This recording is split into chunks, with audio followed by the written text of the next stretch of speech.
Yeah.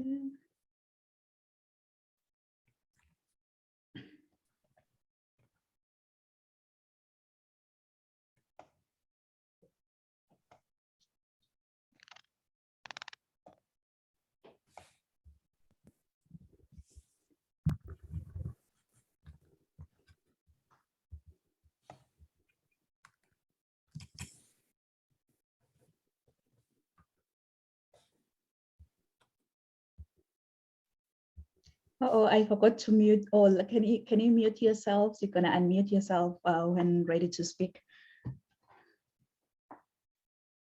Thank you. Go live.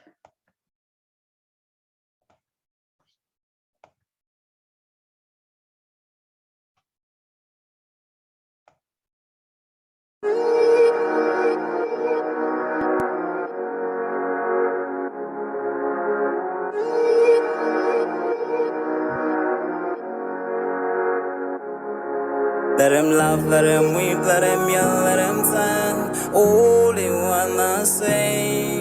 Let him lay me traps and men to pray to Jehovah, me I pray. Let him laugh, let him weep, let him yell, let him sing. All they wanna say. Let him lay me traps and men to pray to Jehovah, me I pray.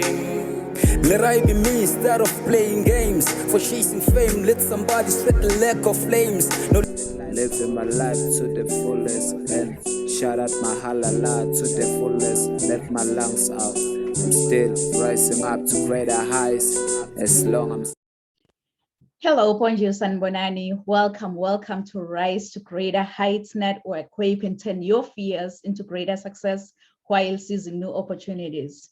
It is so significant to have a positive mindset, especially under these circumstances. So this network has the potential to completely revolutionize every aspect of your life and career. My name is Riel Kunene, and I'm gonna be your host for today. So if you're watching us online, please feel free to put in the chat box where you're watching us from and what you hope to achieve from our podcast. Today, we are surrounded by greatness in the World Wide Web. We have amazing speakers who's going to share some nuggets on human rights, which are God-given fundamental rights and freedoms. In Florida, we have Dr. India White. And then in Greece, we have Rania Lampo. I hope I've said your last name right, Rania. So at this moment, I'll just let our speakers to introduce themselves. So you can go ahead, Dr. White. Good morning, good afternoon, everyone. My name is Dr. India White. I'm so happy to be on this platform with everyone today. Thank you to Mrs. Real for this amazing opportunity. My name, again, is India, and I am an author, a national education consultant.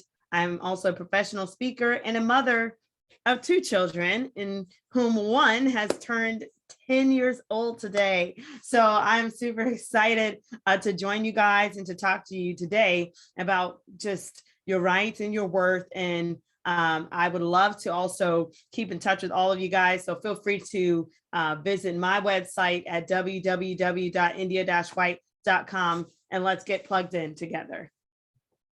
Amazing, amazing. Go ahead, Rania. Greetings from Greece. My name is Rania Lampo. I'm a global educator, STEM instructor, ICT teacher trainer, neuroeducation researcher, author of scientific book for kids, keynote speaker, global peace ambassador, and I'm also a volunteer here in Greece. I was appointed recently as the National Ambassador of Volunteerism, the Greek Academy of Volunteerism and Education, and Help Hellas. And I'm trying to teach as a volunteer STEM to children at the Ecological Hospital, to children with special education needs, and also to refugees. Actually, my achievements concern my whole work, education, innovation, research, peace, as I said, the volunteerism, research, and writing scientific book for kids. I'm very, very excited about the day because this is a topic which is very close to my heart. Because as a peace ambassador, I'm fighting a lot for human rights. And I forgot to say that I'm also a member of many women organizations.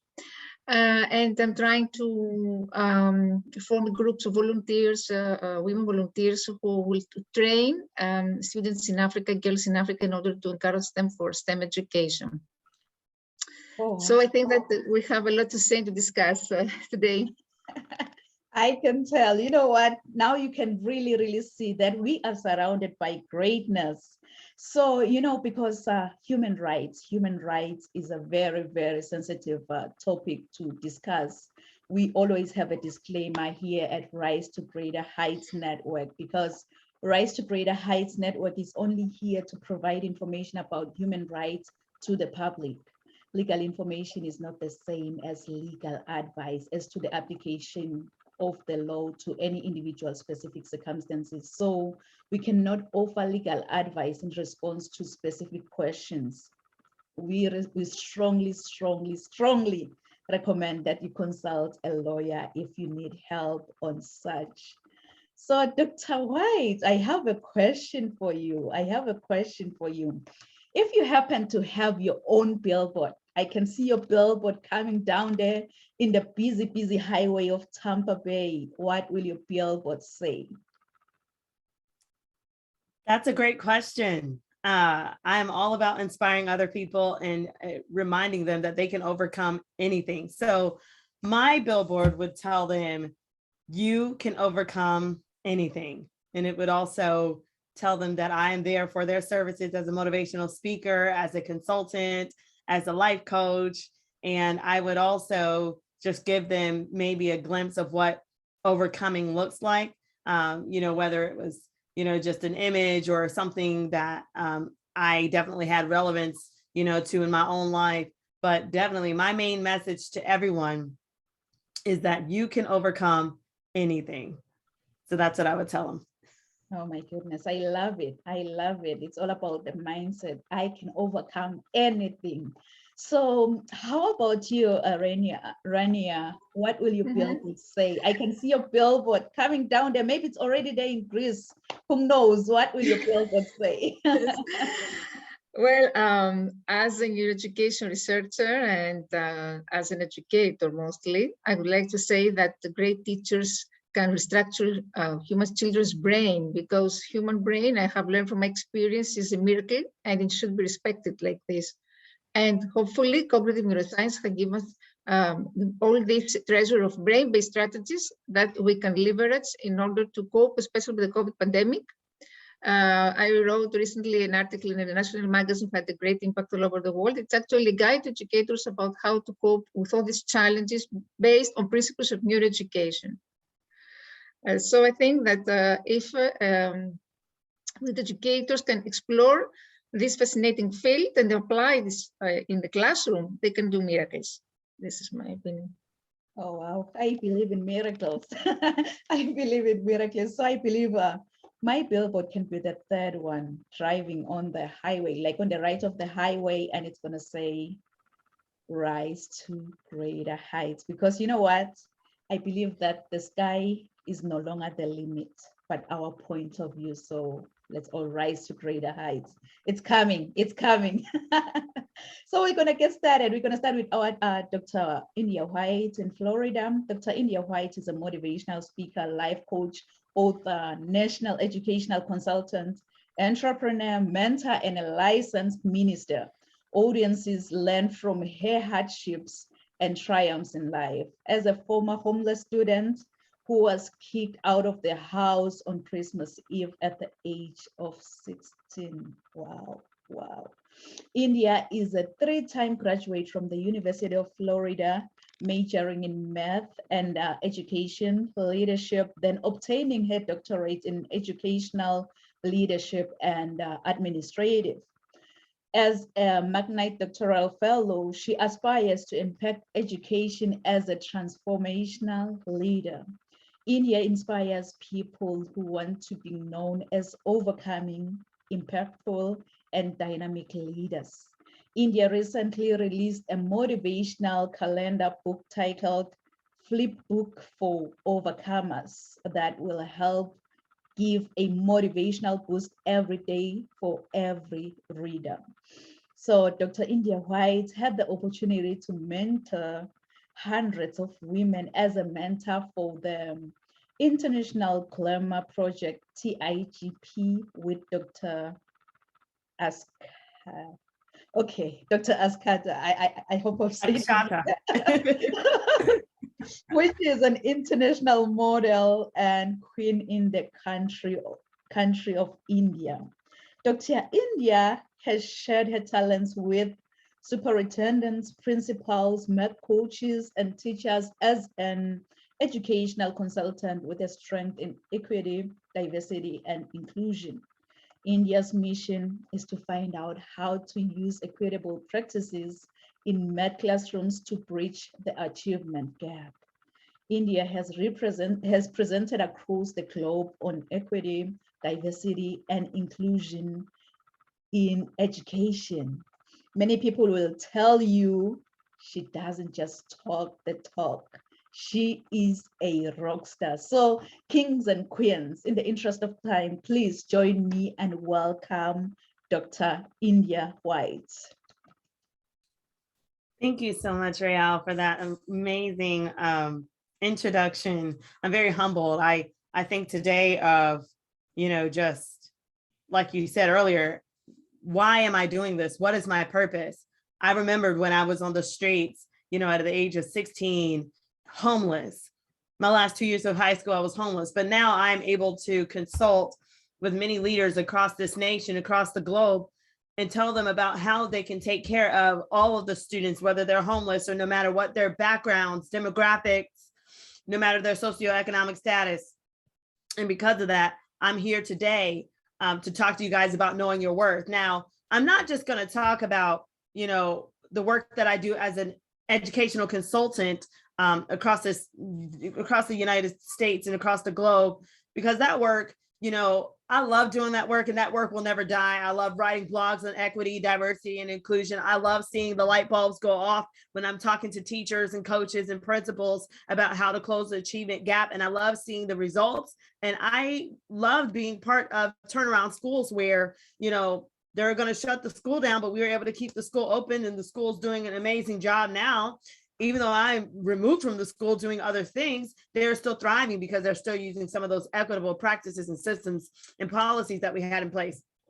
And so with that said, I can tell you guys, I did not get here by myself. I needed a team. It takes a community. It took a village to get me off the streets and put me from a homeless shelter into a college dorm overnight. And it takes a village now as I'm joining forces across this globe with other leaders in education to close the achievement gap and to meet the needs of all learners, irregardless of their background, socioeconomic status, and whatnot. And so I'm going to share with you guys my presentation, if that's okay. So I'm going to request to share my screen. Am I able to share my screen? If not, then I'll have to talk through it. So I'll wait for access to share my presentation, Ms. Rael. But if I don't get access, then I'm going to talk to you guys about some. Yes, you're good to go, Dr. White. Okay, I'm good. Woohoo! All right. So I'm going to share. All right. Can you guys see the screen? Yes, we can see it. All right, let's do it. Slideshow. Okay, so again, I want to talk to you guys about knowing your worth. And the definition of the word worth is it's the value that's equivalent to that of someone or something that's under consideration. So the level at which someone is deserving to be valued or rated. So you've got diamond rings or cars, or salaries, or a qualified worker. Okay. And so I wanted to talk about this, and I wanted to talk about how is worth established. So, well, we can establish worth by how others treat you. How are you paid? How do people perceive you? And so the question is, how do you convince others that you are valuable? Have you ever been in a room and they've asked you to quote your price, and you wanted to tell your price and you gave them a couple $100 less, or you just said free because you were afraid to tell them what your worth was? So let's talk about it a little bit. Well, the opposite of worth here is feeling worthless, being abused, being oppressed, slaves, being mocked, shameful, disdained. Some of us have felt that way. I know I have been there. And that's why I can write this. And this is why I want to connect with you heart to heart, because I know what it's like. Some of us, we've been beaten out of our worth. You know, according to the NCADV, which I'll have to go back because I just did a wonderful job going forward. Okay. So according to the NCADV, 20 people per minute are being abused by their partner in the United States. 20 people per minute. Look at this. 1 in 7 women are abused by their partner. 1 in 25 women are injured, have to go to the hospital, broken leg, broken whatever. 1 in 10 women are raped by the partner. 1 in 4 women and 1 in 7 men are severely injured by their partner. So the question, when is enough abuse enough? When is enough enough? So this makes me think about reasons why women tolerate abuse. And I know that this platform is open to all, but I am highlighting women here because I am a female and I've been able to unfortunately relate to some of these situations. And I wanted to share with you some of the mindsets that I've shared and others as well. Women say, hey, I can change them. I can change them. I can change them. Or they're not abusing me. That's their love language. That's how they show me that they love me. They love me. This is how they're showing it. Okay. He yells. That's fine. It's because he's overprotective. He loves me. That's all. Or God is pleased. This is a big one. God is pleased with me submitting to him. He could kill me in Jesus' name, but I know God is pleased. That's tough. Or he or she, they're all I have. They're all I have. You don't understand. I can't leave them. I can't do without them. They're all I have. Or it's not that bad. A slap here and there is not bad.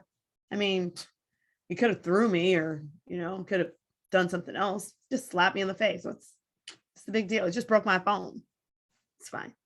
Or, well, I deserve it. I didn't text him in time. I didn't clean. I didn't do what he asked. I deserved it. I deserved it. I made this bed. Listen, this is the one I use. I made this bed, and now I need to lay in it. I made this bed, now I lay in it. I have to take responsibility and come what may. Oh, well, I deserve it. Or I don't want to lose him or her. I don't want to lose them. I know it's bad, but I just can't imagine life without them. Or they're just not in a good mood. That's all. They just weren't themselves. It was out of their character. It's okay. It'll be better later. Okay. And so I know some of you can relate to this. And this is not me pointing fingers. I'm in the ring with you. Okay. Because we have all made excuses because as women, we are nurturers and we want to see better. We want progress and we hope for more. But these are some of the reasons why people stay in. There are studies that show that it takes about 7 times for a woman to leave an abusive situation. 7 attempts to leave. It takes 7 times. So let's keep talking about this. So how do you then establish self-worth with your partner? How do you establish self-worth with your partner? Well, first things first, you want to make a list of what you want to feel in your relationship and what you want. Okay. What do you want financially? How do you want to be treated? So if you're in a relationship with someone and you're thinking about marriage or even a partnership in a business opportunity or whatnot, you want to consider this.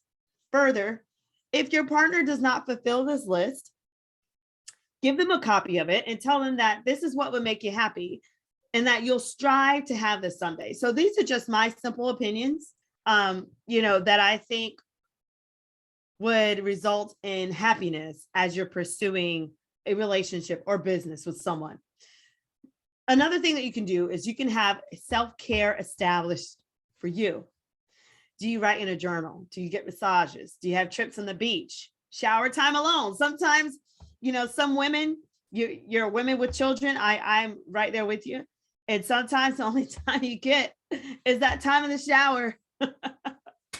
That 8 minutes is everything, you know, like, and so it's like, do you have that time, that quality alone time for you?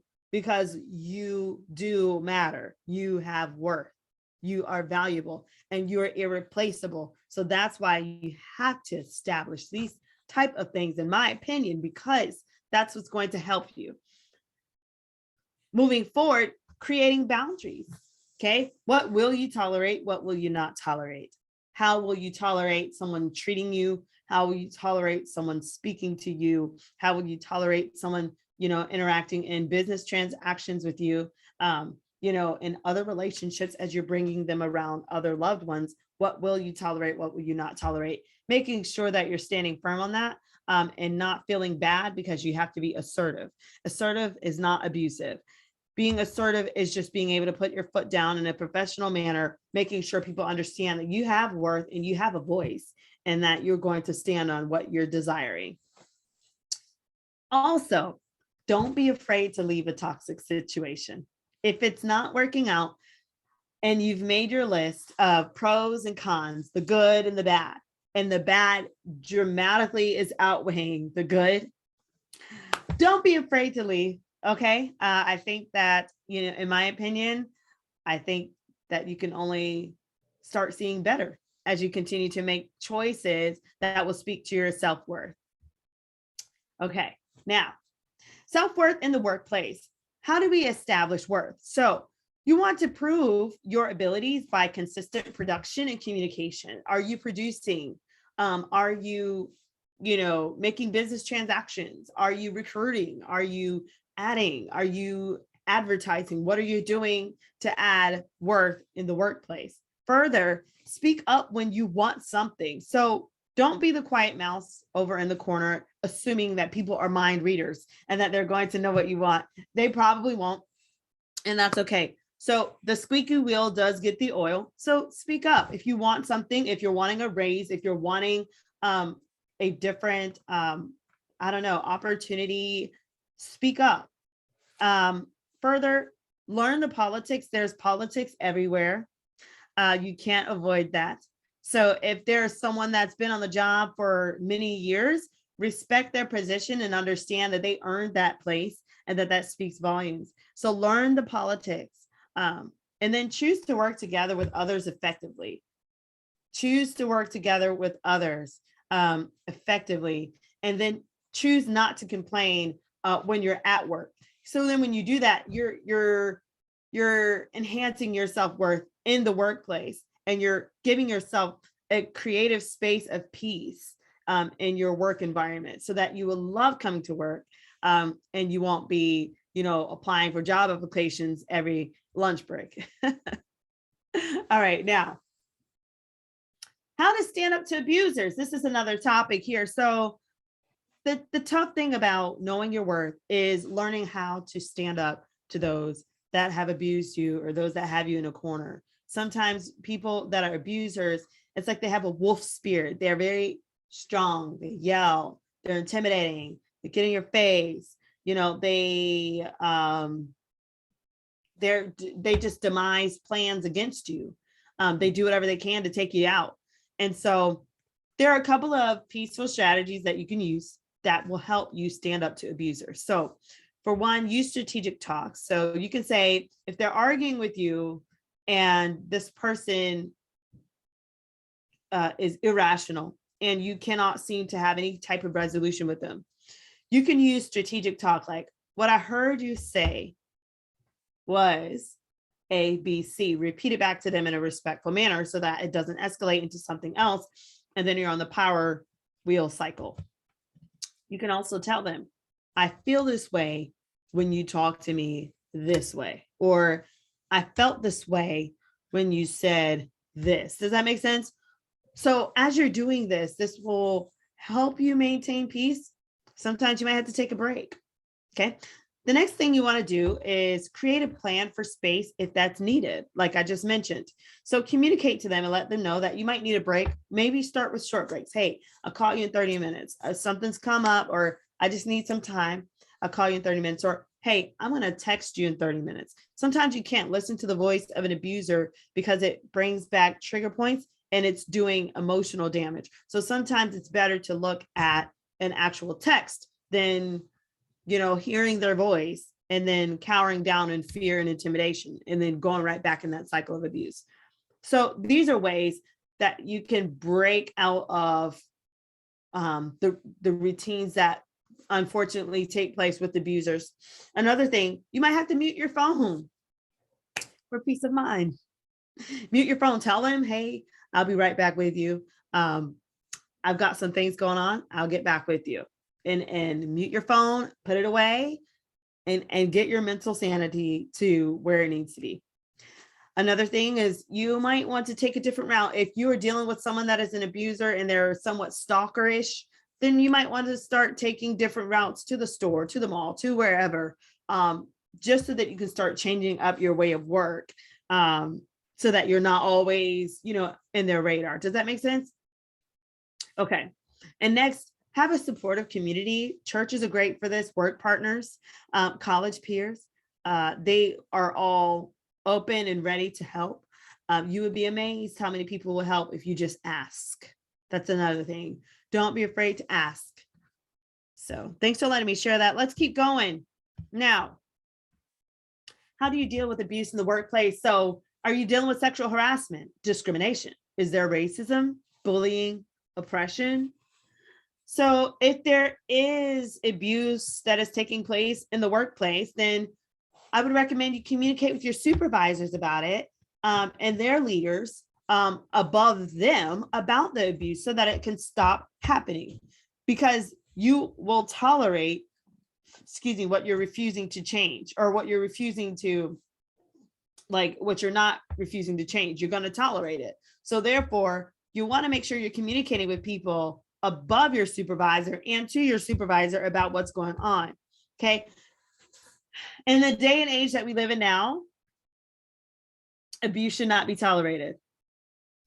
I think that, especially in the workplace, so many people, I don't know if you guys have seen stories of people going viral because they've reported the abuse. And sure enough, boom, the next day that company is canceled and they're in hot water because of what they tolerated and what they did to that individual. So with that said, this leads me to documenting these episodes that you might be going through and present them to an attorney or 2 or 3. So there are so many people waiting to help. Discrimination attorneys, sexual harassment attorneys. I tell you, there are so many people waiting to help you, waiting to file a case. So don't close your mouth if you're being abused. Just figure out a plan as to how someone can help you get out of the situation. Okay, report the company to Equal Opportunity Organization. So Equal Opportunity Acts, it talks about how you have the right for employment without discrimination of gender, race, religion, your sex, and things like that. And so therefore, I would highly recommend you report it if you do not see a change. You do have to report it within the time frame. I think it's within a couple of months to a year. And then make it go viral. So if you report it and nothing happens and you're absolutely sick and tired of it, you need to contact some strong movements. If you're African-American, there are some movements out there. If you're, I don't care what your background is, there is a movement for you. There are people waiting to be your mouthpiece because maybe you just need that. There is no shame in that. You don't need to tolerate that. And so I would highly recommend, if you can make it go viral, go for it. All right. Now, so remember, you are never worthy of abuse. Do we make mistakes? Yes. Do we drop the ball? Yes. Do we say things we shouldn't have said? Sure. But when you think about it, you're never worthy of abuse. We're called to peace. We're not called to abuse. You know, you're made in the image of God. You don't need new skin color. If you're dating someone that's abusive or in a relationship with someone that's abusive, whatever the relationship status, remember these things. You don't need new skin color. You don't need new hair. You don't need to change your personality. Remember, somebody in this world will go crazy over you. So be patient and leave your toxic situation. So let me share a story with you. See, I'm single. I've been single for a hot minute since my divorce. I've been single since about 2011. It's been a hot minute, y'all. And but I've had these encounters with guys, all above board, nice and respectful. But I remembered a time where I wanted to wear my natural hair. And I'm talking about this as an African-American female because this is pressure that some of us face. You know, I was raised that you covered up your natural hair. You got whatever you needed to do. You covered it up. You did not wear your afro because you're trying to get a job. And so therefore there's certain looks that other races prefer over the afro. Does that make sense? So I was under that mindset, but one day I just got tired of it. And I said, I'm going to wear my hair. This is how God made me. Oh, well. So I did. So I had my afro out and I was leaving the grocery store. And there was this gentleman walking towards me. He literally stopped in his tracks. His jaw dropped.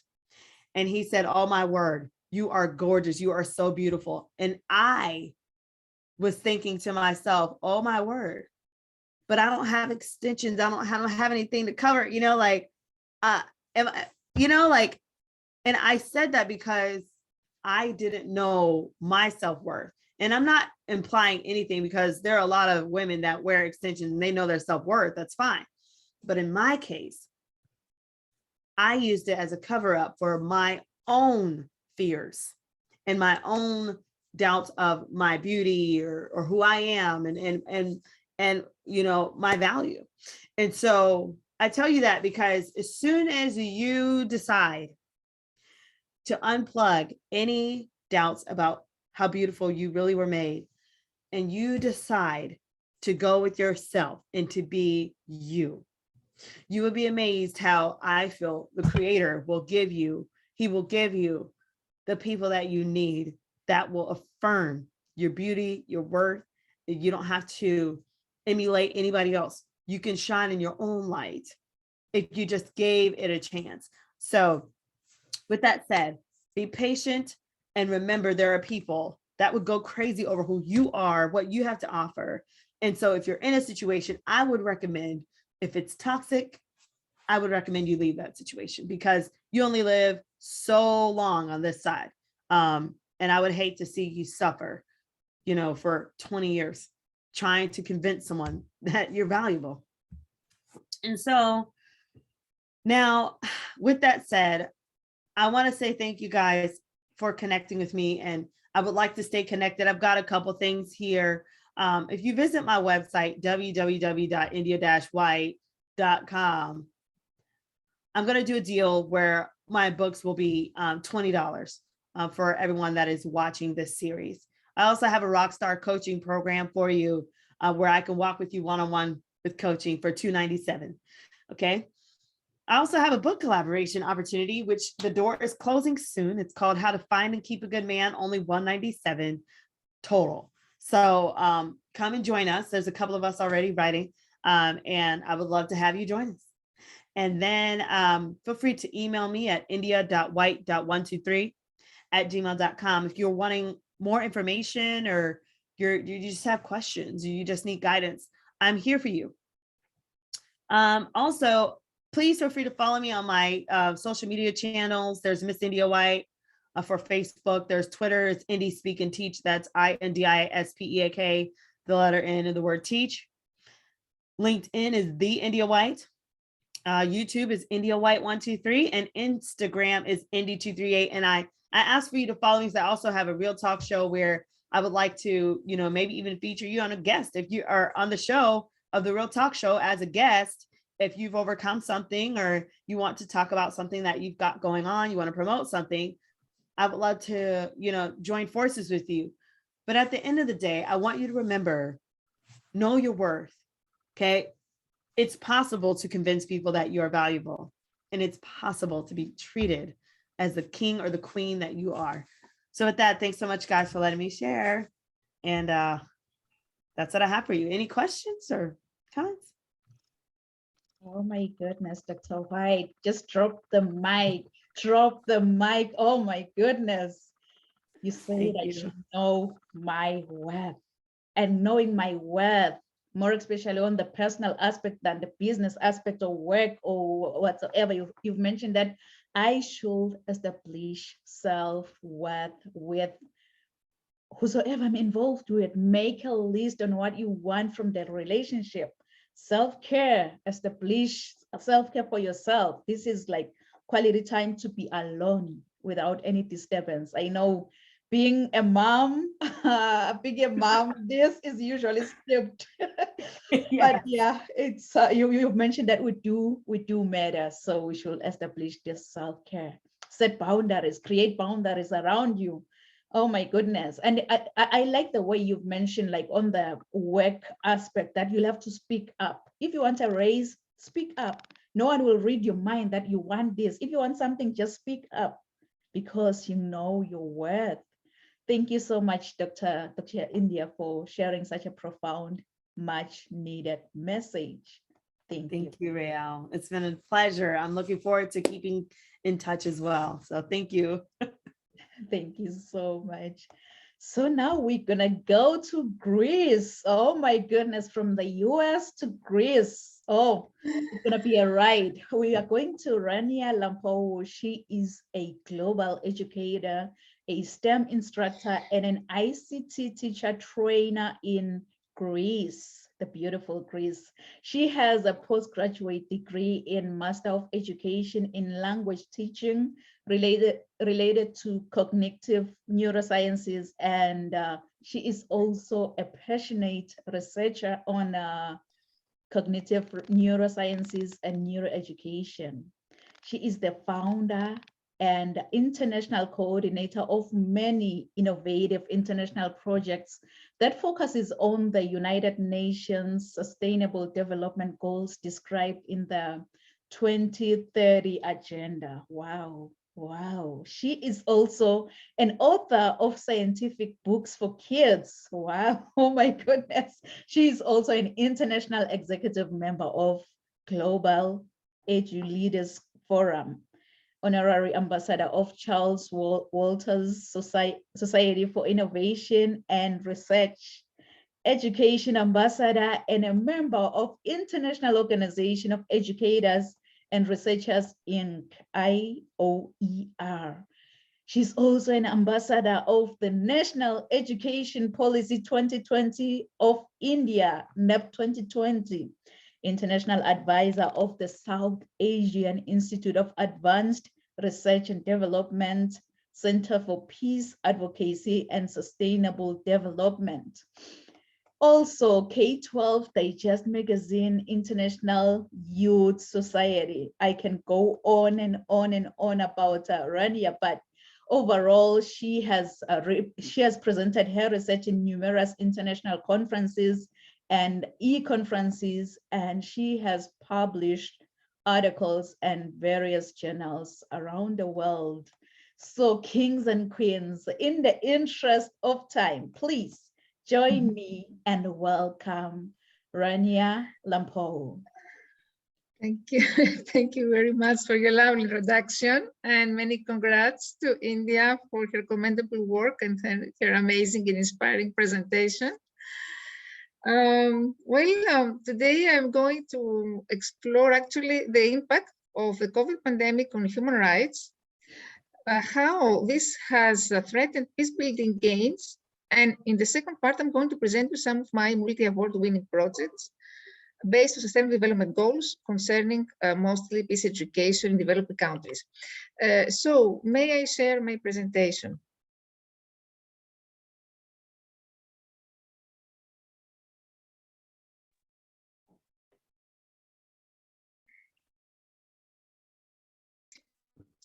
Can you see now my presentation?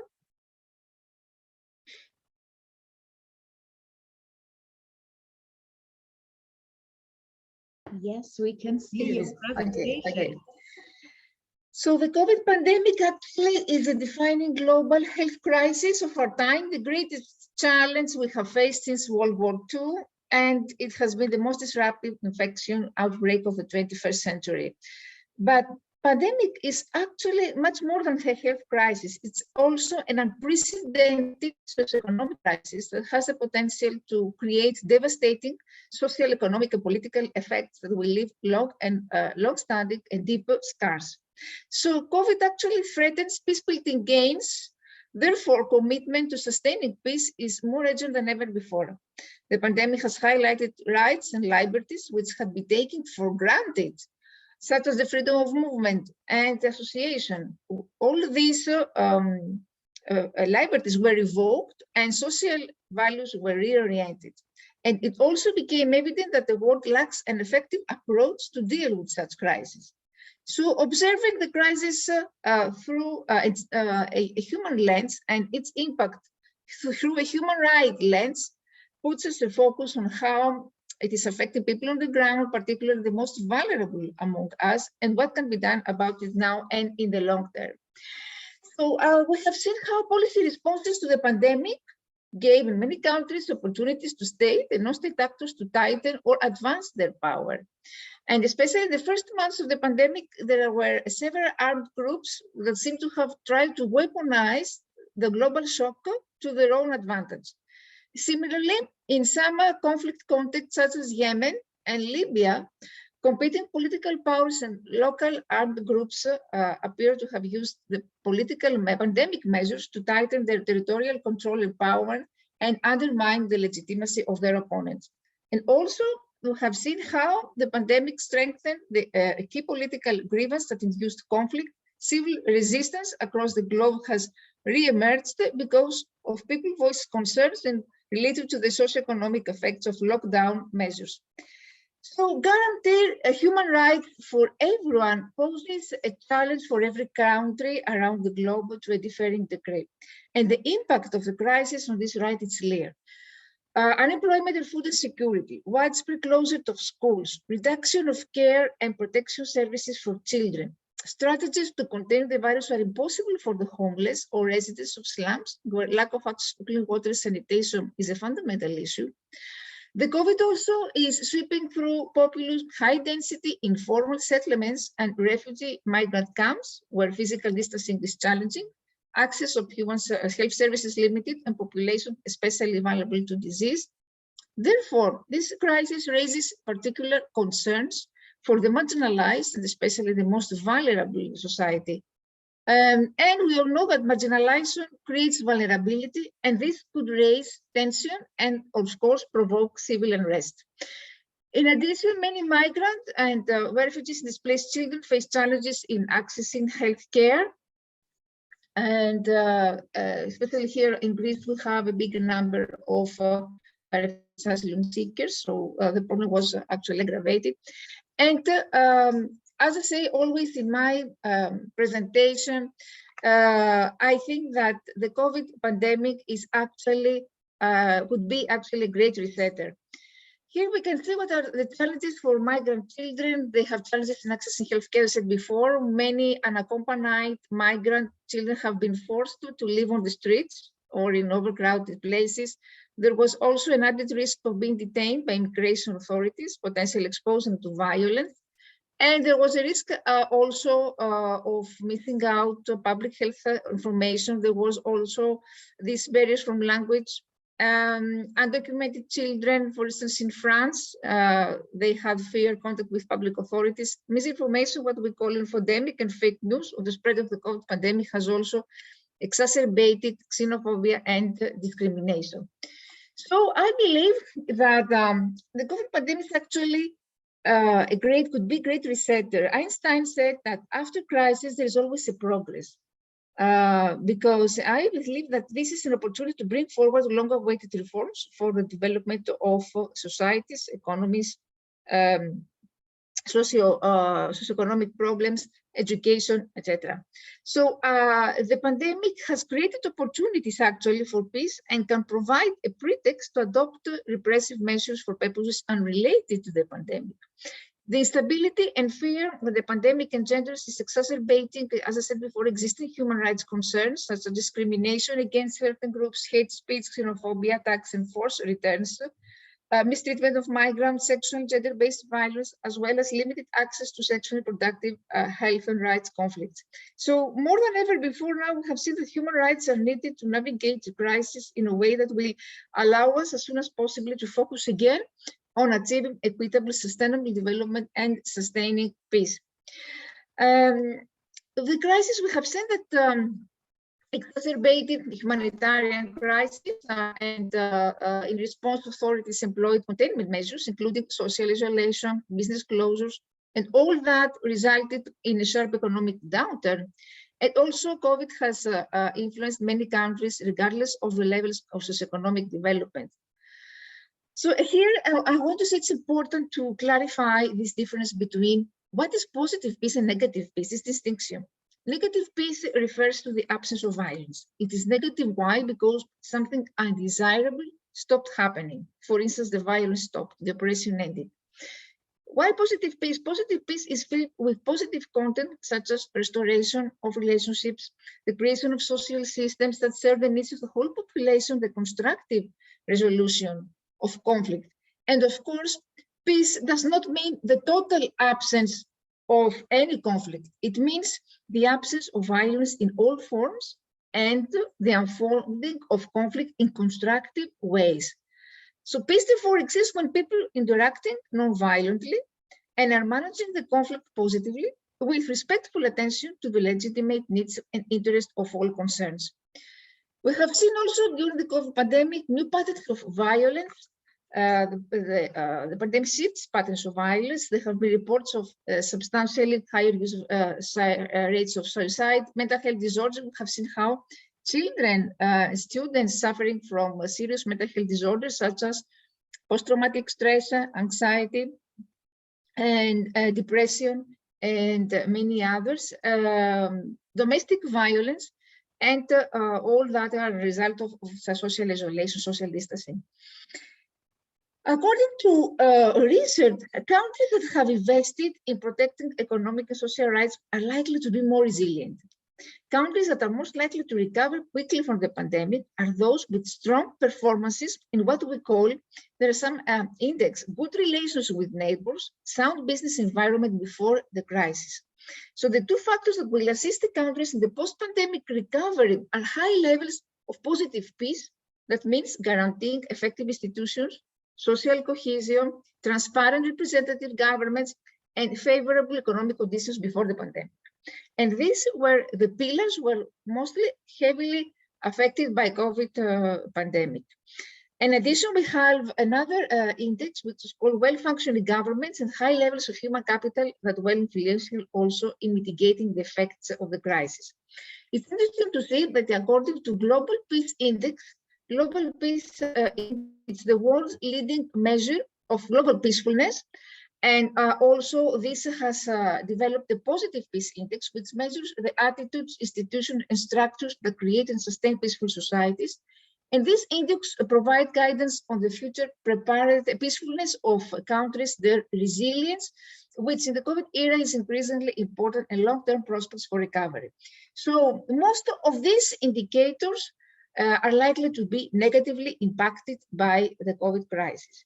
Many countries have taken targeted measures to mitigate all this socioeconomic impact of the crisis. So the most vulnerable, some countries have granted, for instance, residency rights to all migrants and asylum seekers in an irregular situation to give them full access to the country health care. Many other have made coronavirus treatment free to all, or measures have been adopted in some countries to protect the vulnerable groups, including persons with disabilities, homeless people, young people living in institutions, and other suspended arrests of irregular migrants. Also, we can mention what UNESCO launched the My COVID Stories, a campaign to provide a space for young women and men around the world to share their views, their experiences and initiatives. And this has given the opportunity youth to strengthen empathy, solidarity and resilience skills to combat the COVID crisis related with hate speech and disinformation. Here you can see some how some students, for instance, in China, high school student from China, says that misleading, biased information, conspiracy theories have resulted in hate and racism, and how another student from China similarly describes Twitter hashtags that label Chinese people as murderers. So, of course, COVID crisis undermines sustainable development, and here we need the 2030 agenda, which is based actually, is underpinned by human rights and provides us all this comprehensive blueprint for sustainable recovery from the pandemic. So I think that education could play a crucial role in building defenses of peace in the minds of people. And it aims, since it aims at the total development of the child, it tries to inculcate all the higher human and social values in the mind of children, and it attempts to adopt a set of behavioral skills necessary for peaceful living and peace building. Why peace education is necessary, especially in schools? Because it's holistic, it embraces all the physical, emotional, social growth of children within a framework deeply rooted in traditional human values. It is based on a philosophy that encompasses love, compassion, trust, reverence for human life, and also its skill building. It empowers children to creative and non-destructive ways to settle their conflicts, to live in harmony with themselves, with others, with the world and the environment. And all according to research, peace education can help schools develop a more humanistic management approach, can improve a standard of quality of teaching, facilitate socialization through cooperative and service learning. For instance, I think that here what I'm trying to do here in Greece is to promote the integration of service learning in primary education. It's very important to promote the message of volunteerism and initiate our children from an early age to become active citizens and responsible citizens that can help already from this age humanity. Of course, this can, peace education can promote noble ideas such as kindness, friendship, and generosity, etc. So, as I said before, I'm a STEM educator, and according all to research, educators, governments, decision public makers said before need to incorporate peace education in the curriculum and development of teaching learning materials. So inclusion of peace values and activities will make all this subject more meaningful. And as our goal becomes interconnected, you know, the countries that prioritize STEM education and research can make significant advances in alleviating poverty, sustaining economic, cultural, and societal growth. So it is vital for countries seeking to reduce their poverty levels to adopt new scientific research and technology. And in doing so, these countries can improve their economy, healthcare system, infrastructure. So the role of STEM undoubtedly in developing countries is of significant importance, especially now modern world. So what I'm trying to do, I forgot to say that the STEM education of course reflects the 4 C's as we call creativity, communication, collaboration, and critical thinking. And what are the characteristics of STEM educated students? They are problem solvers, they're innovators, they're inventors, self-reliant, logical thinkers, technologically literate. And STEM developing countries, it's very important for the economic progress, for healthcare, for engineering and manufacturing. So what I'm trying to do, I'm the founder, the national coordinator of many humanitarian international STEM projects implemented most in Africa and Asia based on sustainable development goals. The impact of this project, first one, thanks to this project, first of all, my students did students in Africa, in Malawi and Kenya performed amazing physics experiment. They did amazing things, art crafts using only natural resources. And thanks to this project and the progress they made, we obtained filtering and water and sanitation filtering equipment to students who had to walk about 90 minutes to find clean water to drink. And also 6 wells were drilled in areas of Malawi where there was no safe clean water. And also, not important to say that these students, they haven't learned how to filter, how to sanitize their water. They drink dirty water the way they will find it. Also, I'm also the founder of another project. We had a great impact in India and inspired educators there who visited slums and educated students, donated the money to their families, educated about, it's about how nutritional awareness, but actually taught them the healthy combinations or healthy food combinations in case of food shortage. So it was another project based on sustainable development goals. And apart from this, recent one was about COVID, and my most recent one, it's called Gender-Based Violence, Why Peace is a Much Better Option. It's inspired by high rates of gender-based violence in Nigeria. And this program actually inspired me to write this. The program, it actually combines STEM education with gender-based violence awareness. And here I have included activities such as neurobiology of fear, sociology, artistic activities that will be more challenging to students. It has started already to be implemented in Nigeria with great success. And of course, the final outcome of this program is to is the idea of peace among students who suffer from related conflict situations and conditions. Apart from this, here in Greece, I'm working at the Greek Ministry of Education, the Directorate of Education, Technology and Innovation, where I'm writing STEM projects for Greek schools, and I'm also working at the Greek Astronomy Space Company as STEM instructor. And my most recent project is called SOS, We're Changing the Earth's Climate, and it's actually a program that combines STEM education with environmental awareness education and arts and it's addressed to primary school students in order to sensitize the educational community and students about this important topic of climate change. For all these projects, I have so far received over 120 awards. I was selected among the best teachers in the world to the Global Teacher Prize and Global Teacher Award as a global icon, and among the 100 successful women in the book of Amazon. Thank you very much for your attention. I want to say that education, peace education plays a very important role, especially during the COVID pandemic. And we have a big responsibility, we as educators, to help our students morally, educationally, and psychologically, because here I want to say that our role has shifted. We're not anymore input providers who are doing lectures. We are advisors, we are mentors, we are facilitators, we are psychologists. During the COVID pandemic, have assumed multiple roles. So this is the great challenge that we have to face nowadays with our students. And of course, protect them all the human rights. I mean, to promote free and quality education for all students.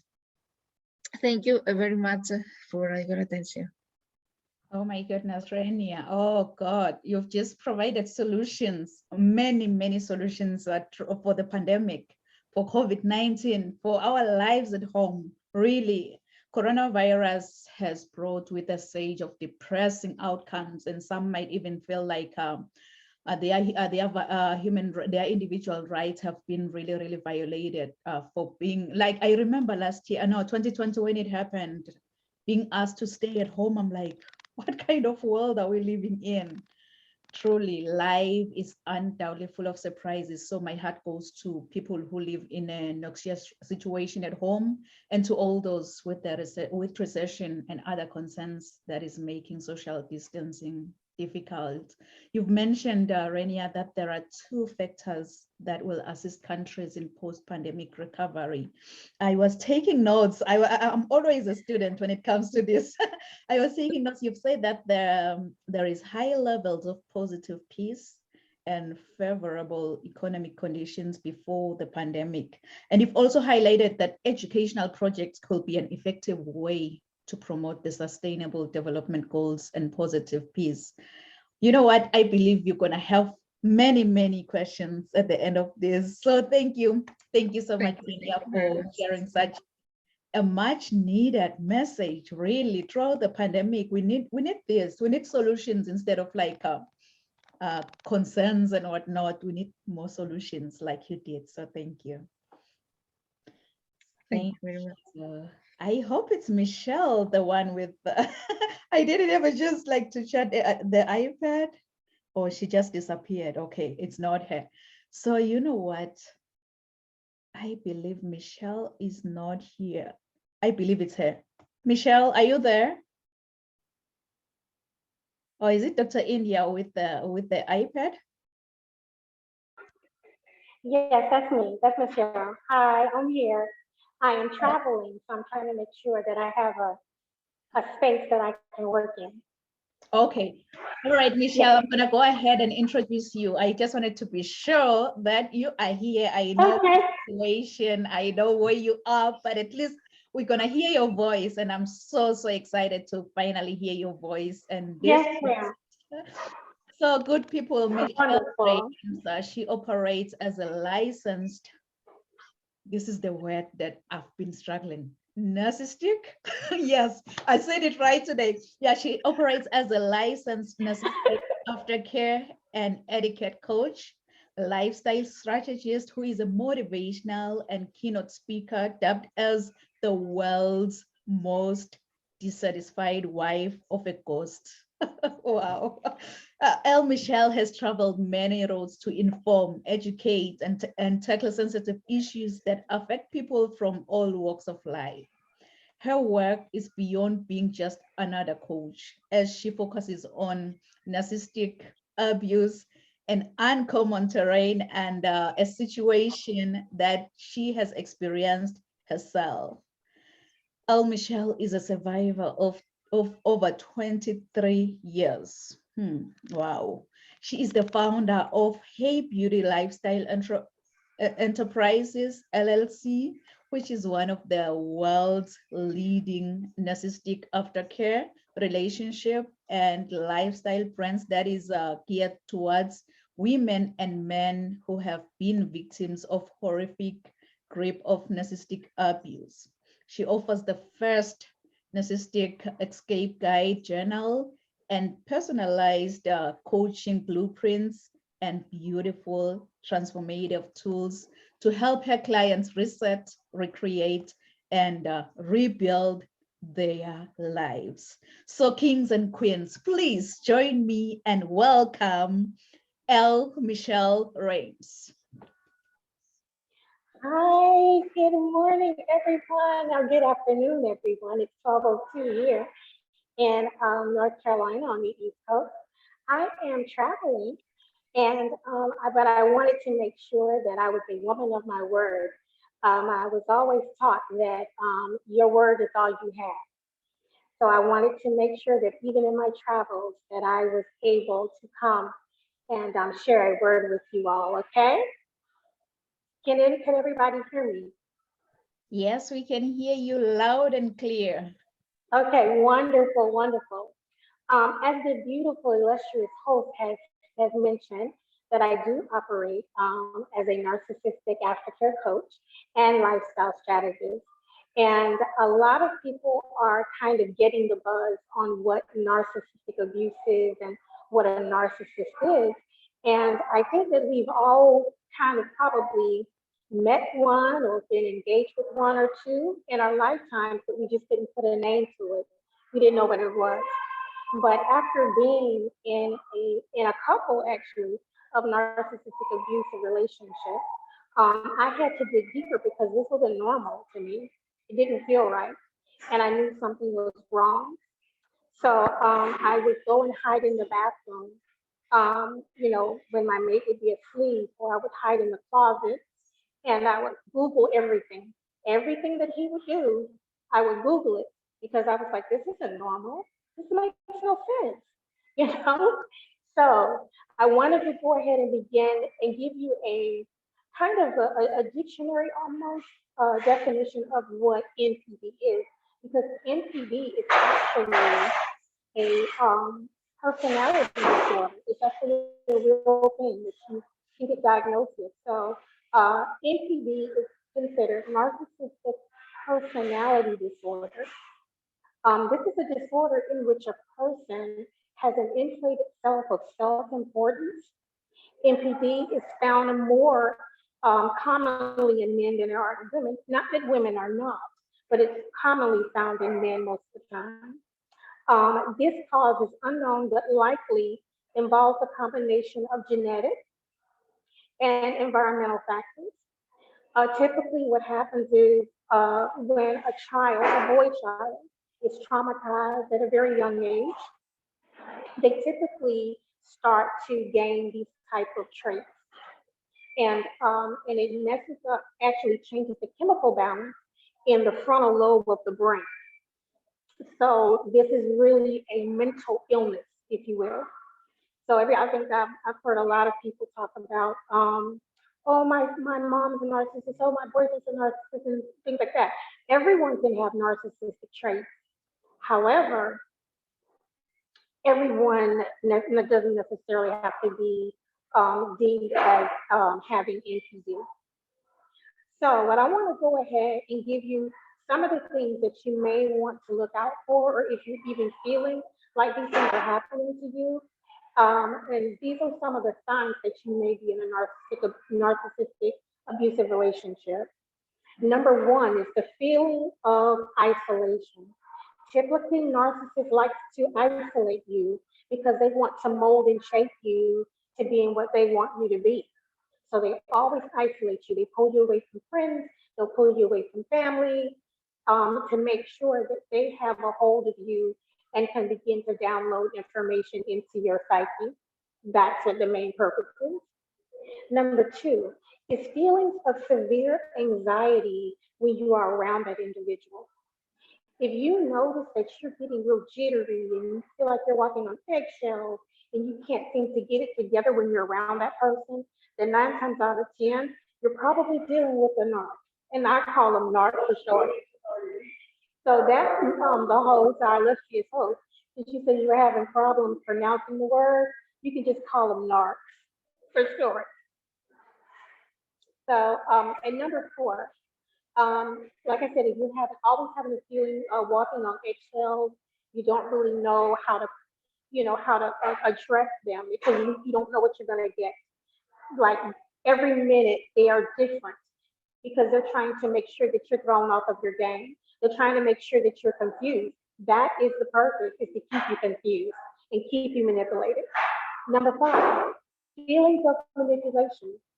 If you feel like you're coming to your mate and say you want to talk about something, right? If you say that you catch them doing something, okay? And then you're talking to them, and all of a sudden they'll say, you're always blaming me for stuff. This is not even about me. This is about you. This is about your attitude. And why did you respond that way? You have a nasty attitude. Now, mind you, they've done something wrong to you. But when you go to them and go to them and bring it up, they'll make sure that they flip it on you and say, well, why did you act this way? And you're like, wait a minute, what is happening? I'm responding this way because of what you've done. And then they'll say, that has nothing to do with me. That's not me. It wasn't me. So it's always, they're always going to flip things back on you. It's never there. They will never take responsibility for anything that they've done. Because you have to understand that they have this grandiose built up ego and it's inflated. So everything that you say is going to be wrong. It does not matter how right you are. It doesn't matter if you have proof in your hands. It doesn't matter if you have, hold on one second, you guys. I'm sorry, like I said, I'm traveling, but I'm trying to do this, okay. So it doesn't matter if you have the evidence in hand. It doesn't matter because they are going to tell you that you were wrong. It's all about them. They're always right. Okay, so then there is this thing in what we would call the life cycle of a narcissistic relationship. There is a life cycle and it's repeated over and over again. It does not change. I don't care how much you change. I don't care if you look different. I don't care if you get new hair, new whatever. It doesn't matter. It's never going to change. This is the life cycle. The first part of that life cycle is considered love bombing. And what that is when they're being overly nice to you, they're loving, they're calling you all the time, they're texting you all the time, they're giving you gifts, they're taking you on wild trips, They're just loving on you. You're the best thing since sliced bread to them. That's month one. Then the next part of that cycle is called devaluing. When they begin to tear you down, when they begin to become overly critical of you, they begin to be mentally and physically abusive in this cycle. That's the middle part. So love bombing is first. They tell you you're everything. And then right behind that, then they'll start to devalue you and tell you that you weren't all those things that they said that you were. Then number three is the discard stage. Is when they end the relationship abruptly and begin to groom a new supply. Okay, when I say supply, you have to understand that you're never a person to the narcissist. You're always considered supply for them, meaning that you supply them with everything they need to stroke their ego, because it's about their ego, it's never about you. So the cycle is love bombing, devalue, and discard. During your discard stage is when he's grooming somebody else in the love bombing stage. He never has one. There's always 5, 6, 7, 8, 9, 10 that he's grooming to always take your place whenever it's time for you to be devalued or be discarded. You will never, ever be the main person or main supply. You may be the primary supply is what they call it.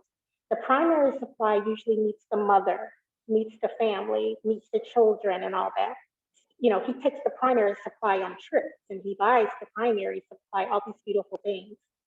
The second supply is the person that will basically fill in for you when he's discarded you for your cycle.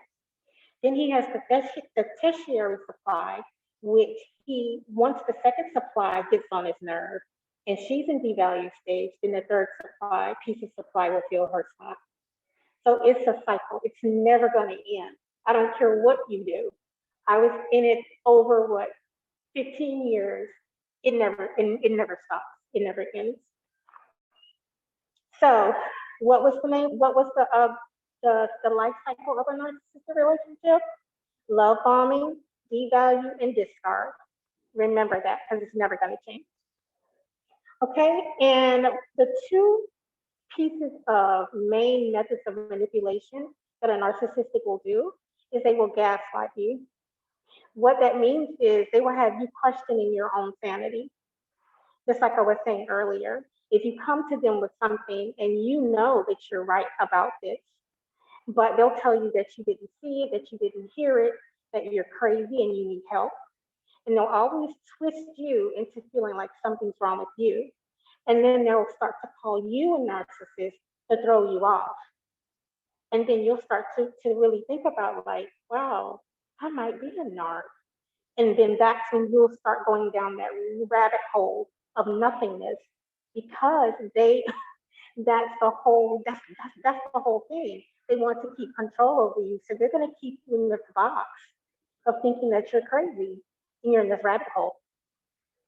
The second piece of manipulation is the silent treatment. The narc will use the silent treatment when he feels like you've been bad or you haven't done something that he wanted you to do or she wanted you to do. Then the narcissist will use silent treatment, meaning that this can go on for days, weeks, and even months. I was in a house with the same person. He didn't speak to me for 3 weeks. Nothing. Anything that I asked, he would not answer. Would not start conversation with me, nothing. So that's the silent treatment is probably one of the worst things that any human can deal with. It really messes up the chemical balance in your brain because everyone has this thing of, innate thing within themselves to want to be next to another human who wants to have human connection and human conversation. And those type of things starts to have you to not even, how do I say this? You can't even thrive. You can't thrive at that point. You're starting to lose weight. You're looking bad.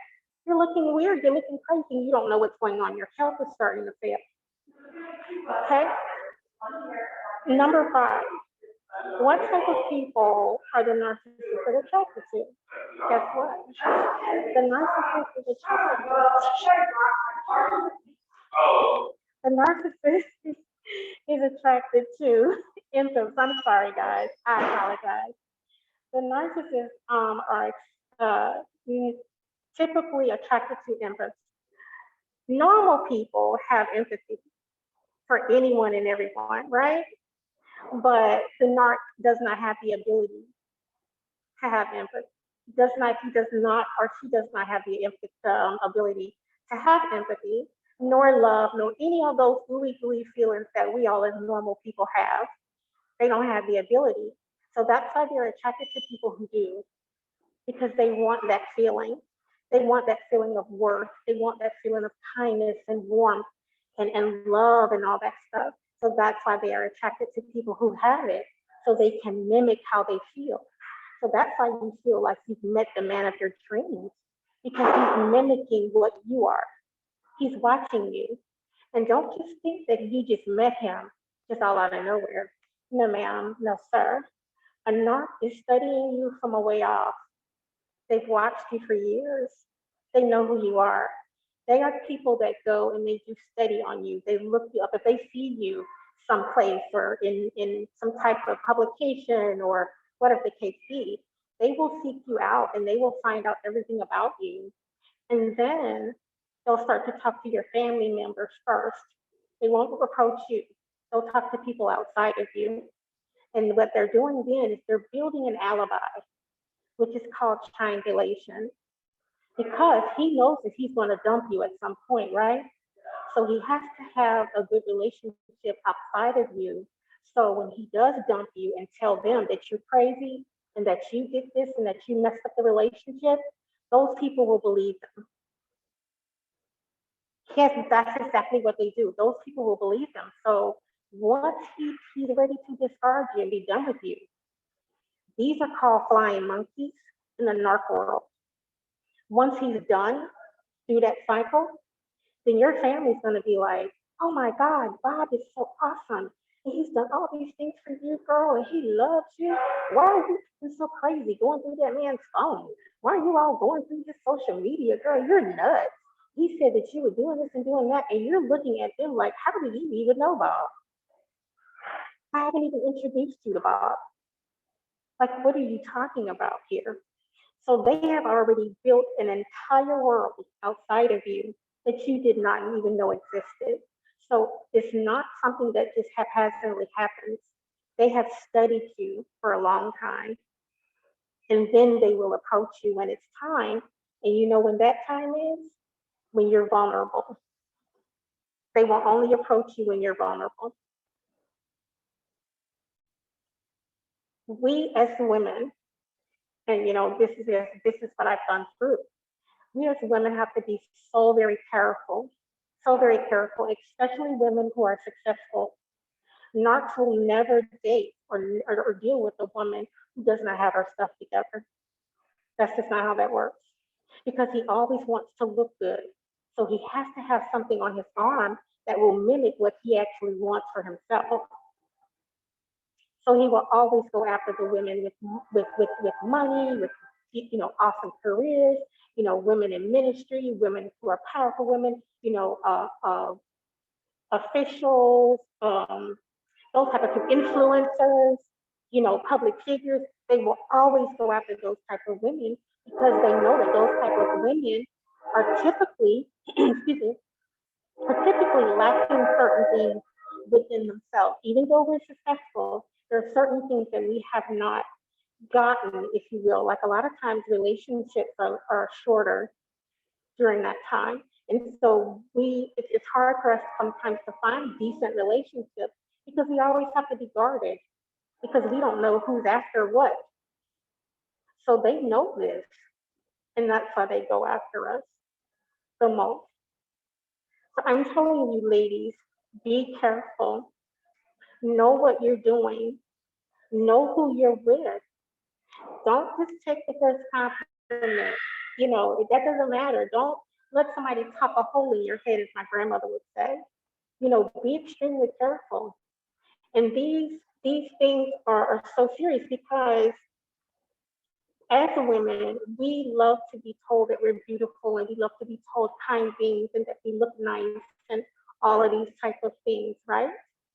But once we figure out that we have to love ourselves first, then whatever our love for ourselves is beaming, that part we will attract what is meant for us. Once we love ourselves, we will attract what is in us. If we're not complete yet, and we're fragmented, and we're broken into pieces, every narc, every diabolical person is going to come to you and try to be attached to you. I am El Michelle Rains, narcissistic abuse aftercare coach and lifestyle strategist. Thank you so very much for having me on. I apologize for all the upset. I do. Oh my goodness, Michelle. Michelle, I'm refusing to be a victim. I am really refusing to be a victim. Oh, thank you so much. Like, I'm so upset. I'm like, why do people do this to good people? Really? Why? Why? Yes. I'm so Yes. upset. I'm really, my spirit is fighting. I'm like, no Yes. woman out there should be a victim. I know some men, they are also victims too, so we shouldn't consider Right. women only. So you've mentioned that on the narcissist mind, you're always considered a supply to boost Correct. their ego. And Correct. they've got a way to manipulate you as a victim because they want to be in control of you. And, Correct. like you've touched a very, very sensitive topic, the silence part in a relationship. He can go days and days without talking to you. And Correct. this manipulator has a way of studying you because like he Mhm. knows you're in and out, right? Oh, That's Michelle, right. this Yes. is a very, very sensitive topic on domestic violence. And Yes. it's good that we are here. We're going to be the voices of the Yes. ones who don't have any voice. So Yes. thank you so much. Thank you so much, Michelle, for You're sharing very that welcome. timely and needed message. And in your situation, I was like, oh my goodness, I'm going to cry if you don't share your message. And you've forced the situation. So thank you. You're welcome. You're welcome. Thank you. All right, so I am gonna be the next and final speaker. I love speaking Yes. after Yes. everyone else. So I'm gonna be the next speaker. So before I speak, what I will do, I am gonna share my bio and then I will come back and speak.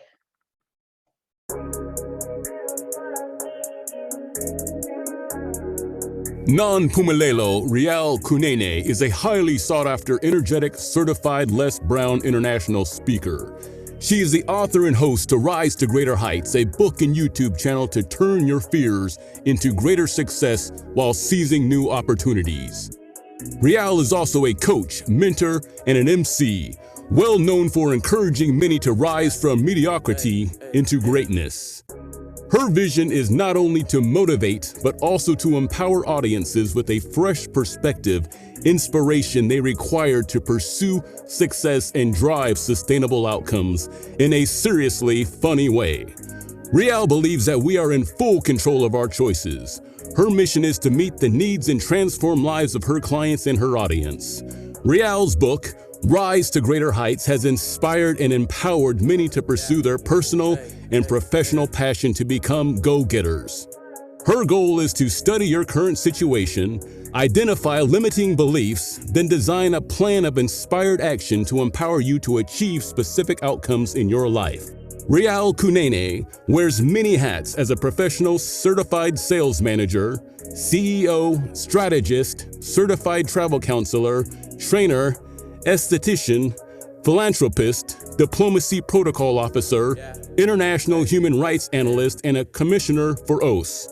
Following her dreams gave her purpose to see her goals through and understand that she does have everything she needs to reach her full potential.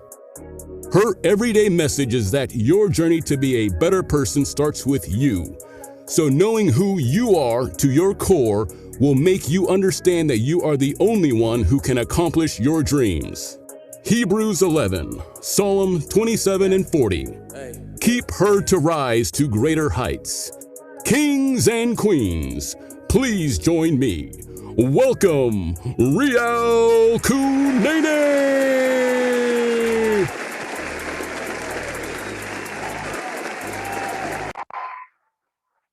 Oh, thank you. Thank you so much, amazing speakers. You know, it's such a great honor to be surrounded by your greatness and to fill in your shoes, really. You've set the bar high. So I'm not too sure if I'm gonna be able to fill in your shoes, but you know what? I'm gonna try. But before I continue, I just wanna double check if I'm in the right platform here. How many of you with a raise of hand can say that, Riel, I have never, ever complained in life? Never, ever complained in life. Seemingly I'm in the right platform because, you know, sometimes in life we go complaining about everything. Oh, the weather is really bad today. Traffic was worse than expected. My family drives me crazy sometimes. Oh, the movie was really disappointing. You name it. Though whining can be a way to build an inspiration, it can also keep us from acting, and it gives excuses time to procrastinate from achieving goals.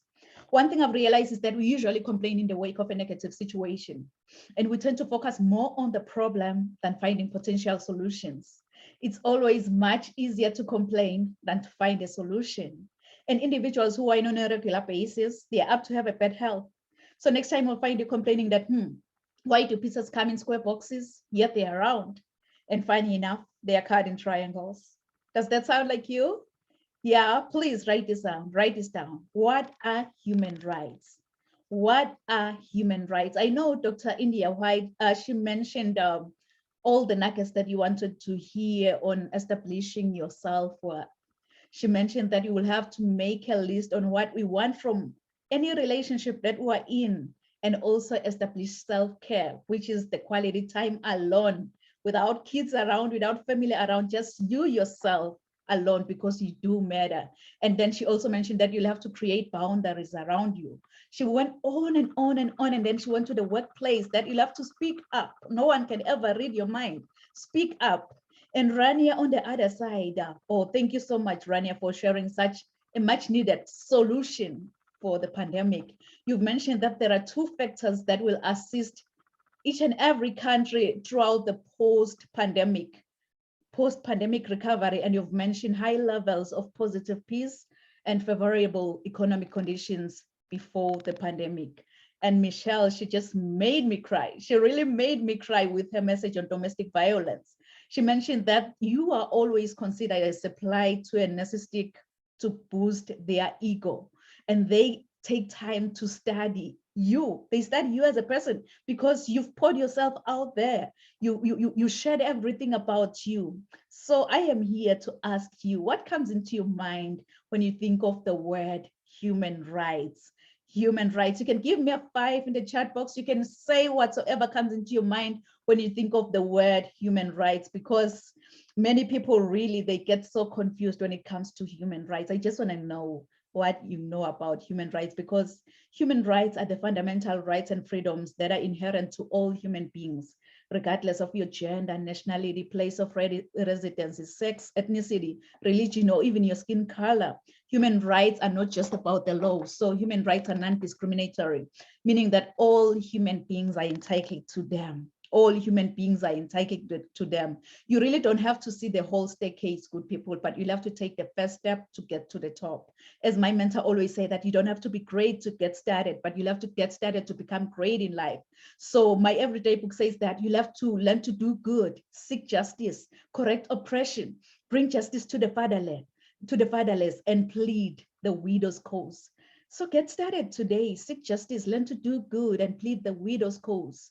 Really, to me, it was the death of George Floyd that made me to realize that, you know what? We need to stand up for a world where no one shall live in fear because of the color of their skin, and where the criminal justice system treats everyone fairly and equally. If you remember very well, last year, May 25th, George Floyd died in police custody in Minneapolis, Minnesota. This 46-year-old Black man was arrested and killed after a convenience store employee called 911 on Floyd's suspicion of passing a counterfeit $20 bill. The video that was captured by a bystander, it showed George Floyd pinned face down on the ground in handcuffs, and one of the police officers kneeling on his neck as he was pleading for help. I can't breathe, I can't breathe. And finally, he fell silent. May his soul rest in eternal peace. It is so impossible not to be outraged after watching that video of the Minneapolis officer pressing his knee against Floyd's neck for a period initially reported to be 8 minutes and 46 seconds.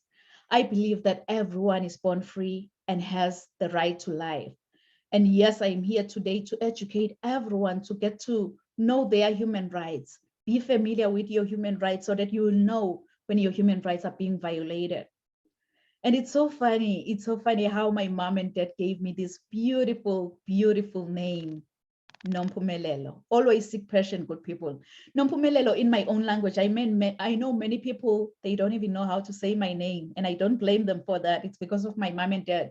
Nompumelelo in my own language, it means mother of all success. So now you can see that I am really, really challenged to chase after success no matter what comes my way. If I may ask you, how many of you have dreams and goals that you want to achieve maybe in the next 6 months? I am one of them. I want you, as you think about your dreams and goals, to put this down. Rise to greater heights. Rise to greater heights, because you need to be clear about your career goals in order for you to gain guidance on professional development.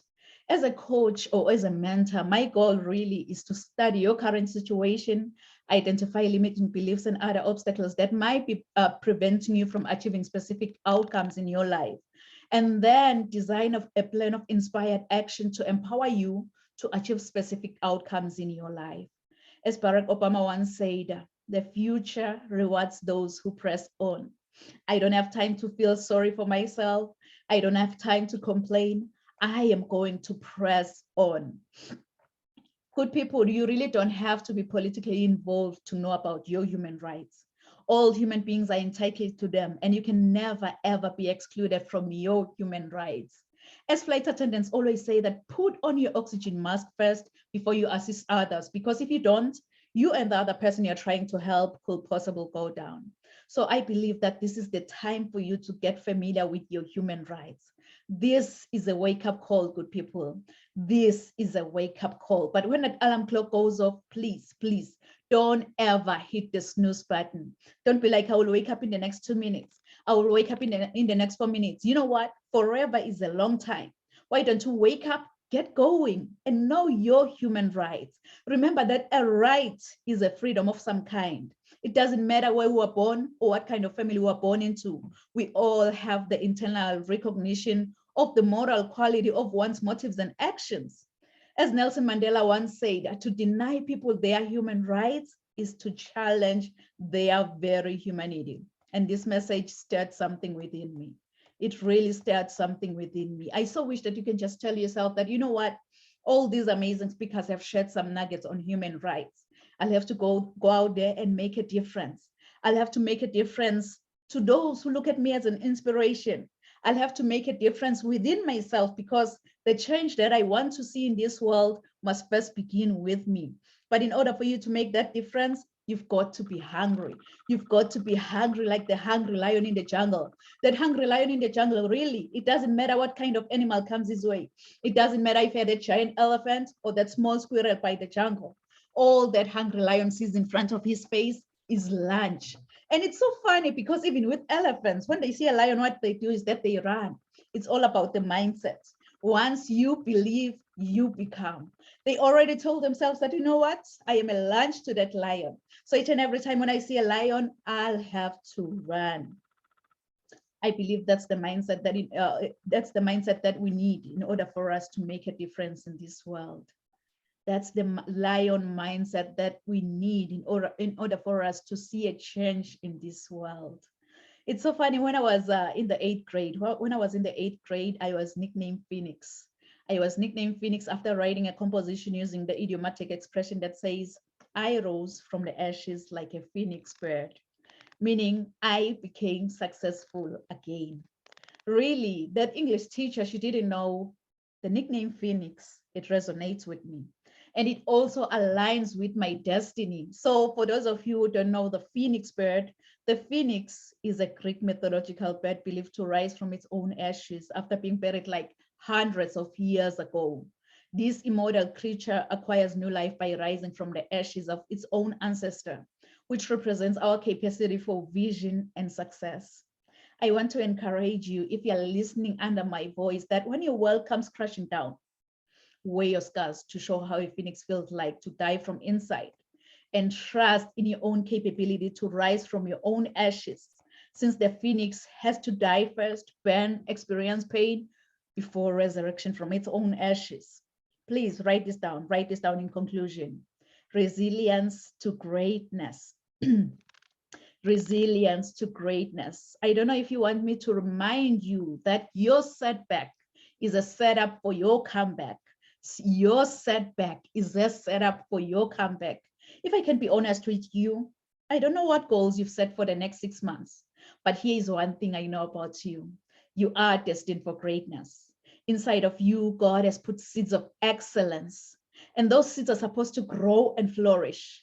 But many people have become crippled by their past encounters, and some have stepped over other people to get to the top. But I believe that God has a better plan for every one of us. Your objective is what you were designed for and the reason why you live today. With God, I believe that we're all destined for greatness as long as we follow his strategy. This is when the growth commences, because discovering your gift and following God's idea will make you understand that you are the only one who can make your dreams come true today. My everyday inspiration, Mr. Les Brown, he once said, if you had to die today, at this very moment, at this hour, what dreams, what ideas, what visions, what books and what skills and what books will die with you? And Dr. Miles Monroe, he continued saying that the richest place on this planet is the cemetery, because that's where all the dreams, all the visions, all the goals, all the talents, all the skills have been buried. Honestly, I don't know about you, but with me, listening to this message, it gave me sleepless nights. And I am really, really proud today to introduce Rise to Greater Heights book before you. This is a comprehensive guide to turn your fears into greater success while seizing new opportunities. And by the way, the legend himself, Mr. Les Brown, he wrote the foreword in this book. And I didn't stop there. With the George Floyd situation in Minneapolis, Minnesota, I was like, you know what? It's high time people know that they have human rights. These are God-given fundamental rights and freedoms. They should be enjoying 30 human rights that they were born with it, and they will die with these human rights. No one will ever dictate how you're gonna live. These are human rights. These are God-given fundamental rights and freedoms. And I didn't stop there. I am glad that we have different authors in this podcast today. I am proud. I am really, really proud. In collaboration, these two books were born. Resilience to Greatness, 15 different authors around the world, and Cultivate Your Mindset, 17 different authors around the world. And this book has made its way to international best-selling book. So I am really proud. And I also have a free transformation guide for you. It's available on my website, www.risetogreaterheights.com. You'll be able to explore leadership, empowerment, being purpose-driven, mentorship, coaching, resilience to greatness, emotional intelligence, mental health, and many, many more topics, including spiritual growth, as well as successful single parenting. Because you know what, growing up, I didn't have much in life because my father decided to have an early departure from this planet Earth, but I had everything because of my mama's love. And I love you so much, Mom. So I think also ever say that the sky is the limit was wrong. From today on, I, Nompumelelo Riel Kunene, believe that the sky is our point of view. So let's all rise to greater heights. Thank you. Thank you so much. Thank you so much to our amazing speakers. So at this moment, really, I appreciate your presence in this platform today. So feel free to share your final thoughts on your topic, really, under human rights. So any speaker can just jump in and share your final thoughts before we end the live stream.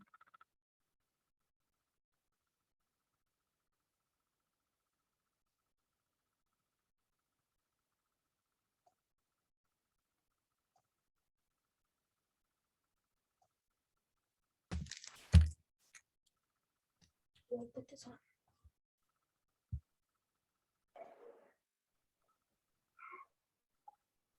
Going once, going twice. Any speaker, jump in, share your final thoughts. Can I, I- can you hear me? Oh, go ahead. Baby, go ahead. Yes, I can, loud and clear. Yes. I want to say that actually the human rights system helps us to meet all the challenges, all the opportunities and needs of the 21st century, to reconstruct relationships between people and leaders, to achieve the global stability that we need now, solidarity, pluralism, inclusion, on which we all depend.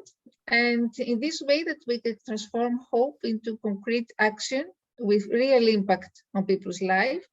And our values must be a source of unity, not of division. We must give people hope and vision of what the future can hold.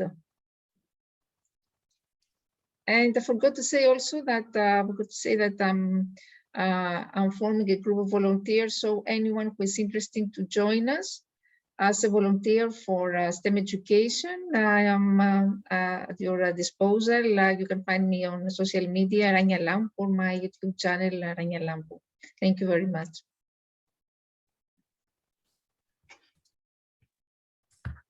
Am I allowed to? Yes. Should I go ahead now or? Yes, you can go ahead, Dr.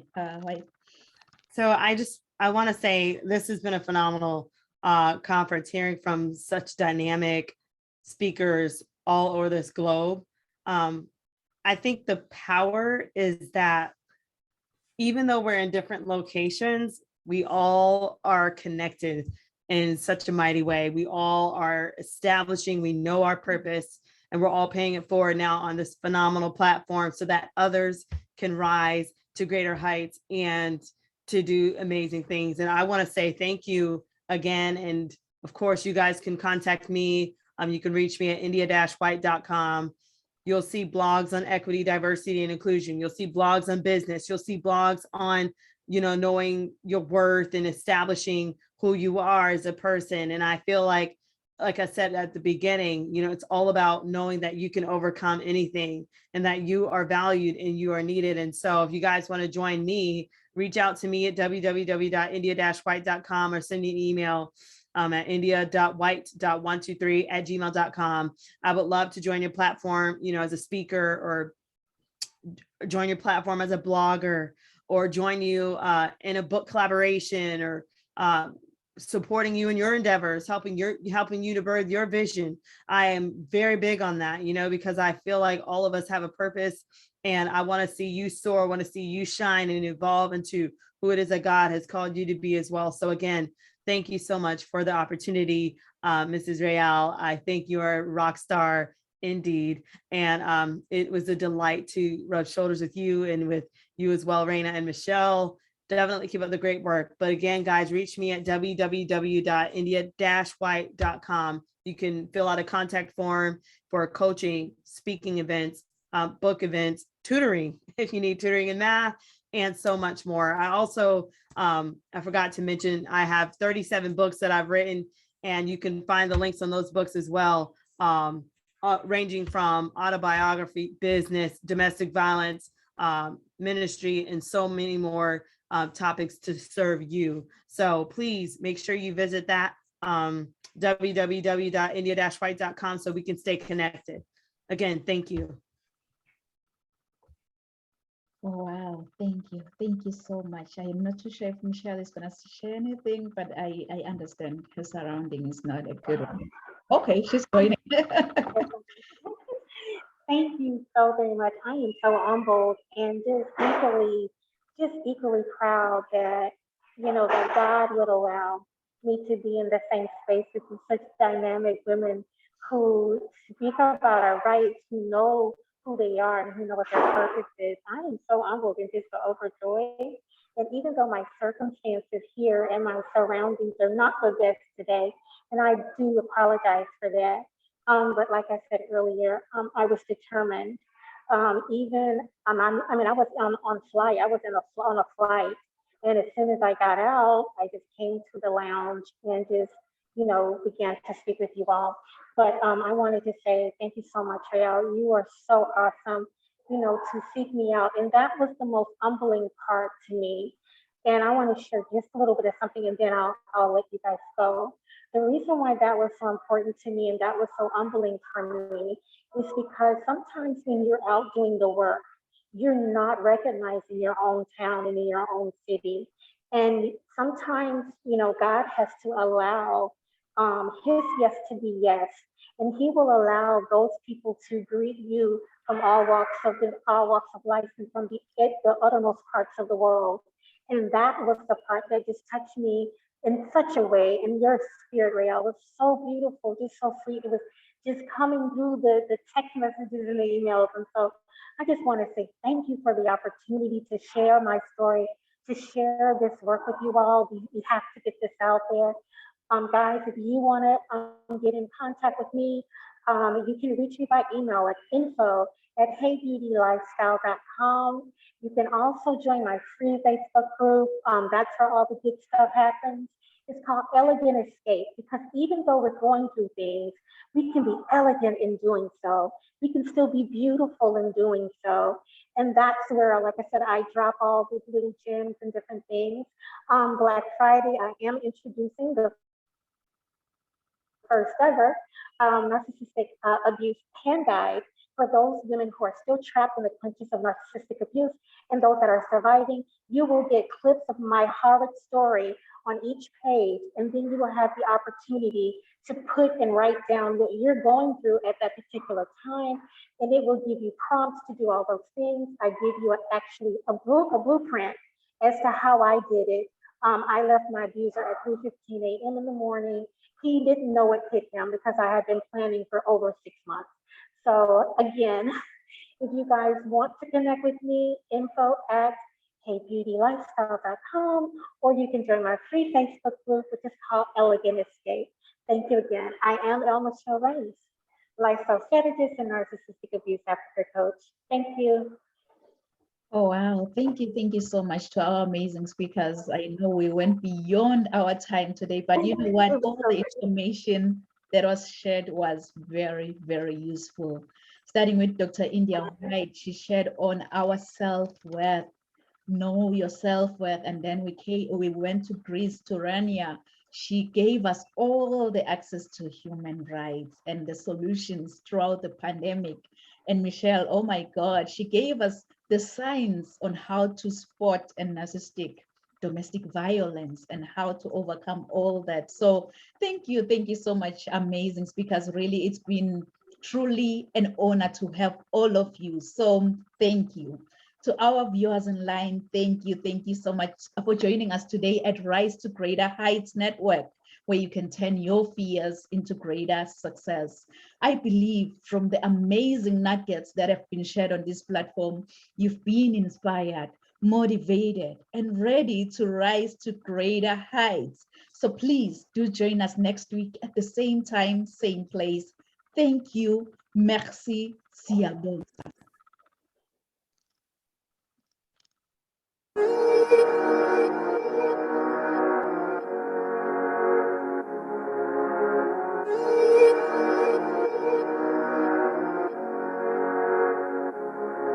Let him laugh, let him weep, let him yell, let him sing. All they wanna say.